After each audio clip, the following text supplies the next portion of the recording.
Salah seorang pelaku begal sadis yang sering melancarkan aksinya di seputaran Kabupaten Lahat berhasil diringkus anggota Satreskrim Polres Lahat.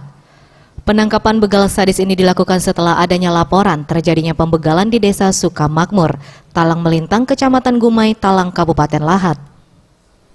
Anggota Satreskrim Polres Lahat terpaksa melakukan tindakan tegas terukur kepada pelaku, dikarenakan pelaku yang berusaha melawan dan melarikan diri saat akan dilakukan penangkapan. Dari tangan pelaku, polisi berhasil mengamankan barang bukti berupa sebilah pedang, sebuah kayu, beberapa helai pakaian, serta plat nomor kendaraan korban. Wakapolres Lahat Kompol Budi Santoso mengatakan, modus pelaku ini saat menjalankan aksinya adalah dengan menunggu korban yang lewat di jalan yang sepi. Saat korban lewat, pelaku langsung menghadang dan menghantam korban dengan kayu yang telah disiapkan. Pelaku tersebut, tersangka tersebut, dia itu menghadang di pinggir jalan sambil menunggu korban yang lewat.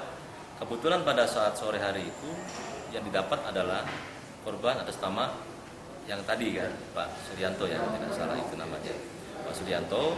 Kemudian dipukul kepalanya hingga luka di bagian kelopak mata, masuk rumah sakit, menjalani penginapan atau rawat inap. Setelah itu nyawanya tidak bisa ditolong kembali.